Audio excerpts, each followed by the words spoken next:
5번 코스 들어가면서 마무리를 짓습니다. 그래서 1번 코스, 4번 코스, 5번 코스 소개를 하면서 이제 우리 구들장로는 잘 모르는 것 같아서 사진이랑 링크 더 걸어놨다는 거 이제 마무리 들어가겠습니다. 자, 그러면 글을 어떻게 마무리할까?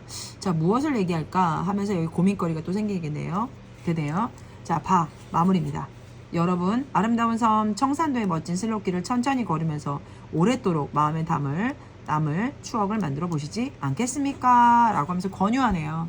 그쵸? 한번 와봐라. 너무 좋다. 슬로길. 자, 그래서 고민했다라는 건 글을 쓸 때 참고한 자료에 출처를 넣어야겠다 해서 출처 넣었고요. 게다가 권유하면서 마무리를 줬습니다. 우리가 제목이 뭡니까? 문제 해결 과정을 하면서 바로 문제를 해결하면서 쓰기가 들어가는 겁니다. 첫 번째, 주동목매하는 계획하기. 그리고 내용을 마련하면서 뭐 했습니까? 자신이 배경 지식이 없어서 누리집을 찾아보겠다. 자, 어떤 내용들로 내용들은 이거는 빼야 되겠다. 내용이 주제가 먼 것들은 빼겠다. 내용 조직을 하면서 개요를 했죠. 개요를 하면서 어떤 순서로 제시할까? 필요한 내용은 빠지지 않았나? 불필요한 내용은 없나? 하면서 내용을 조직했습니다. 그리고 자연스럽게 이제 내용을 순서를 정했고요. 조직했고요. 자, 표현하기는 글을 쓰는 겁니다. 독자의 수준과 흥미를 고려한 표현들, 큰 글씨라든가 사진이라든가 출처라든가 링크라든가 이런 것들을 해서 독자의 이해를 크게 도왔습니다. 자, 문장을 쓰시면서 하시면서도 사실은 하면서 고쳐줄 수 있어요. 하지만 다시 한번 쓰고 나서는 고쳐쓰기 할 수 있죠. 네, 고쳐쓰기에서는 글 전체나 문장, 단어 수준에서 어떻게 고쳐야 될까를 고민해 봐야 됩니다. 자, 그러면 우리가 전체적으로 우리가 그 계획하기부터 시작해가지고 내용 마련하기, 그 다음에 내용 조직하기, 표현하기, 고쳐쓰기까지 오면서 고쳐쓰기 아직 안 갔어요. 고쳐쓰기 갈 겁니다. 어떤 어려움이 있었나? 입니다. 맨 처음에 우리가 어려움이 있었는데 이거는 표현하기 단계에서 어려움이에요. 제목 쓰려고 할 때 되게 어려움했던 거 기억하시죠? 이거 제목. 어떤 것을 제목을 붙여야 되나? 이건 지금 표현하기잖아요. 표현하기에서의 어려움. 닥친 문제입니다. 제목 짓기에 어려움이 있었어요. 그래서 내용을 잘 드러낼 수 있는 것으로 제목을 떠올리자.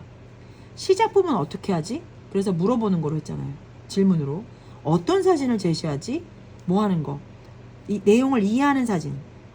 자, 문단을 어떻게 나누지? 그래서 처음, 중간, 끝으로 했고, 처음에서도 이렇게 새로운 내용이 들어가면 문단을 바꿨어요. 자신이 생각을 잘 나타낼 수 있는 표현이 무엇일까?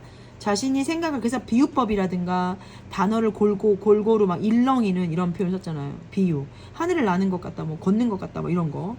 독자 이해를 돕기 위해서 글자 크기, 그 다음에 링크, 그 다음에 뭡니까? 사진, 이런 거였죠. 마무리는 어떻게 할까? 네, 권유하면서 여행을 인상 있게 마무리합니다. 자, 여기까지가 표현하기였어요. 자, 그 다음부터는 이제 고쳤어야겠죠. 그러면 이제 고쳤을 때는 블로그에 올리기 전에 주제에서 벗어난 내용이 없나? 문법에 어긋난 표현은 없나? 다시 살펴봐야겠다 라고 생각하는 거예요. 계획하기, 내용 마련하기, 내용 조직하기, 표현하기, 고쳐쓰기입니다. 맨 처음에 계획하기, 주동목매, 내용 마련하기. 자, 배경 지식이 부족해서 뭐 했어요? 누리집을 찾아봤고 주제에 먼 거는 뺐고, 그 다음에 내용을 조직할 때는 개요를 썼죠. 그래서 개요에는 어떤 순서로, 자, 어떻게 순서를 할까 고민이 있었습니다. 자, 그 다음에 표현하기 했어요. 그럴 때는 독자에 대한 표현을 어떻게 하면 좋을까 싶어서 독자의 흥미, 지도, 사진, 제목 하는데도 고민했었죠. 잘 전달하기 위해서 고민하면서 썼습니다. 그 다음에 고쳐쓰기 들어갑니다. 자, 요런 과정들이 사용이 됐고요. 자, 그 다음에 다시 한번 들어가 보면, 자, 그러면 글을 계획하기 위해서 주독, 목매 말씀드렸고요. 그러면 주제와 관련 지어서 우리가 내용을 마련하기 위해서 주제를 찾았다면 거기에 대한 내용을 잘 모르니까 배경 지식으로는 부족하니까 자료를 찾았고, 글의 주제에 맞는가, 글쓰기 목적을 달성하는 데 도움이 되는가, 독자의 수준에 맞고 흥미를 끄는 내용인가를 생각하면서 자료와 내용을 찾았습니다. 네, 그 다음에 주제와 거리가 먼 거는 버리고 그쵸? 그 다음에 내용을 조직하는 건 개요 아니겠습니까? 처음, 중간, 끝. 가, 나다, 라마, 바. 이렇게 됐었어요. 그래서 자연스러움이 있는가 없는가, 불필요한 내용은 빼자, 뭐 이렇게 하면서 자연스럽게 1번, 4번, 그러니까 여기서 청산도 설명하고, 그쵸? 뭐 그렇게 했던 건데, 이러도 우리 친구들도 이렇게 한번 해볼 수는 있겠죠. 그 다음에 이제 이렇게 처음, 중간, 끝을 하고 나서도 어떤 표현을 쓸지 고민했고, 독자의 수준에 맞는 단어를 사용하기 위해서 링크도 걸었고, 모르겠으면. 자, 그 다음에 사진이나 그림, 도표, 동영상, 이런 것들을 넣어가면서, 글을 읽는 독자들을 생각하면서, 네, 많이 문장을 쓰는 부분에 대해서 고려를 해서 이제 첨부했습니다. 자, 이제 고쳤을 때는요. 주제와 분명하게 드러나는가, 벗어난 문장은 없는가, 흐름은 자연스러운가, 어법에 틀린 건 없는가 해서 자신의 활동들을 한번 정리해보는 시간도 가졌습니다.